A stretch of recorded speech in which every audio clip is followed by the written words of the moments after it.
Wahyu Sardono 30 September 1951 lebih dikenal dengan mononim Dono, adalah seorang aktor, pelawak, dan dosen berkebangsaan Indonesia.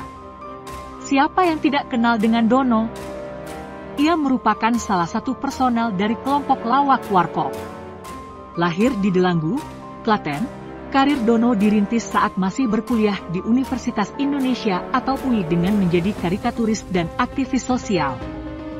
Ia kemudian dipilih sebagai asisten dosen oleh guru besar sosiologi UI, yaitu Selo Sumarjan, dan mulai mengajar sejumlah kuliah umum serta kuliah kelompok bersama Paulus Wirutomo. Pada 30 Desember tepat hampir 23 tahun yang lalu, dunia hiburan Indonesia ditinggal salah satu bintang besar di industri perfilman, khususnya film komedi. Wahyu Sardono atau yang lebih dikenal dengan Dono Warkop meninggal pada usia 50 tahun karena kanker paru-paru. Dialah salah satu pentolan grup lawak legendaris Indonesia, Warkop DKI, yang masih dikenang namanya meski telah berpulang ke hadapan Sang Pencipta tahun 2001 silam.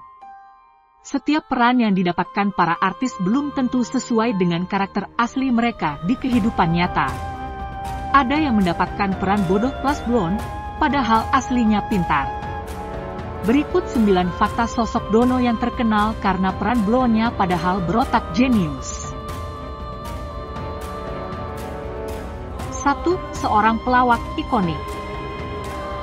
Pasca meninggalnya Dono, Warkop DKI hanya menyisakan Indro. Personel Warkop yang lain, Nanu dan Kasino sudah terlebih dulu dipanggil Tuhan. Dono bersama grup lawaknya, Warkop DKI yang beranggotakan Nanu, Kasino dan Indro dikenal akan peran mereka yang kerap mengocok perut. Selain itu, salah satu ciri khas dalam setiap film Warkop adalah kehadiran wanita seksi sebagai pemeran pembantu. 2. Pernah menjadi ketua OSIS semasa SMA. Sosok di film Warkop DKI yang terlihat konyol dengan aksi-aksinya, ternyata di masa pendidikan menengah atas, dia menjadi ketua organisasi siswa intrasekolah atau yang biasa kita tahu yaitu OSIS. Selain kerap menyelipkan kritikan sosial, masih banyak fakta dari pelawak yang pernah menjadi ketua OSIS semasa SMA di Surakarta. 3. Aktif di kegiatan kampus. Setelah menamatkan sekolah menengah atas di Surakarta, Dono melanjutkan pendidikan di Fakultas Ilmu Sosial dan Ilmu Politik Universitas Indonesia dan mengambil jurusan sosiologi. Di kampus, pria kelahiran Solo, Jawa Tengah, 30 September 1951 ini aktif di kegiatan kampus, salah satunya Mapala UI.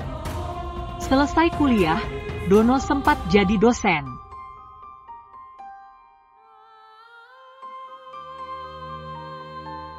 4. Sempat menjadi asisten dosen. Dari pernikahannya dengan Titi Kusumawardani atau yang biasa disapa Didit, Dono memiliki 3 orang anak, Andika Arya Sena, Damar Canggih Wicaksono, dan Satrio Sarwo Trengginas. Setelah menamatkan jenjang S1, bapak dari 3 orang anak ini dipercaya menjadi asisten dosen jurusan Sosiologi Fakultas Ilmu Sosial dan Ilmu Politik Universitas Indonesia, di universitas yang sama.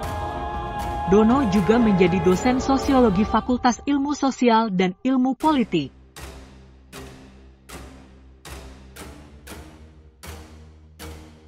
5. Dono sempat menjadi dosen sosiologi.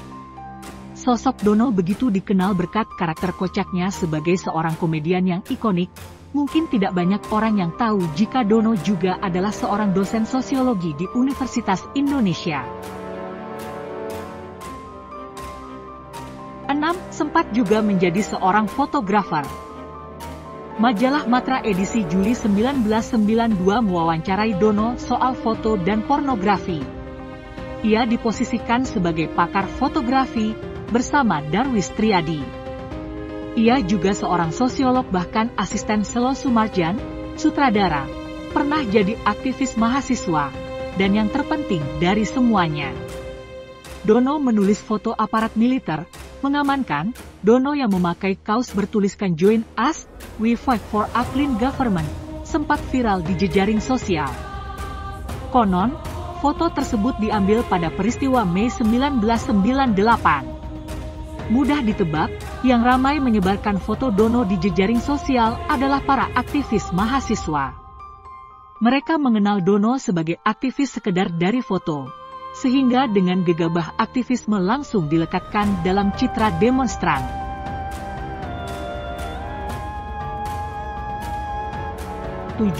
Pernah bekerja di bagian redaksi surat kabar. Dono menggiatkan kritik terhadap Orde Baru melalui penerbitan koran mahasiswa yang ia sertai dengan kartun-kartun bikinannya.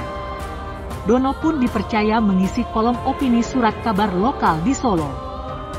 Soal ini aktivis mahasiswa belum banyak yang tahu, selama belum beredar foto-fotonya. Maklum, kita sekarang hidup di zaman citra.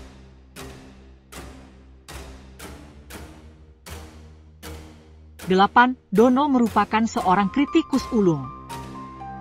Namun siapa sangka, selain menyuguhkan aksi lawak slapstick, Warkop juga menyelipkan kritik sosial dalam setiap dialog, baik di film maupun sandiwara. Salah satunya seperti yang diucapkan Dono dalam film Gengsi Dong. Dalam film tersebut, Dono yang berperan sebagai Slamet, anak dari desa yang kuliah di Jakarta, menyindir Paijo, anak bos minyak yang diperankan Indro. Dalam salah satu adegan, Slamet menyindir Paijo dan menduga uang yang dihasilkan bapaknya didapat dengan cara korupsi. Dono memang terlibat demonstrasi, tapi peran pentingnya justru saat menjelang aksi.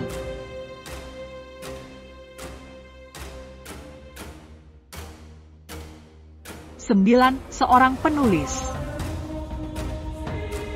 Kiprah kepenulisan Dono mewujud dalam 5 buku yang diwariskan kepada kita.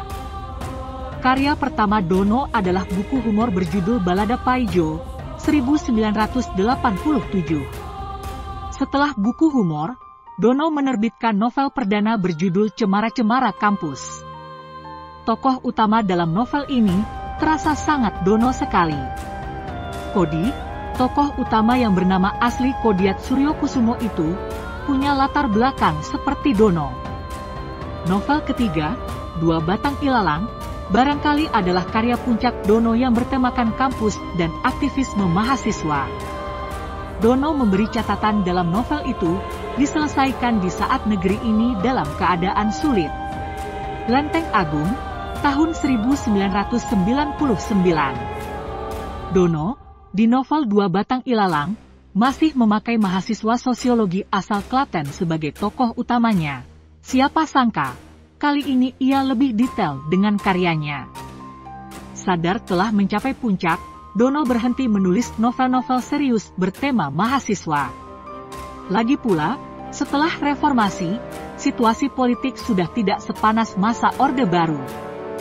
Aktivisme mahasiswa pun melempem, sampai hari ini, pantas bila Dono merasa berjarak. Padahal, Dono selama ini menulis apa yang dekat dengan dirinya saja. Maka dari itu, ia mencoba kembali ke jalur humor.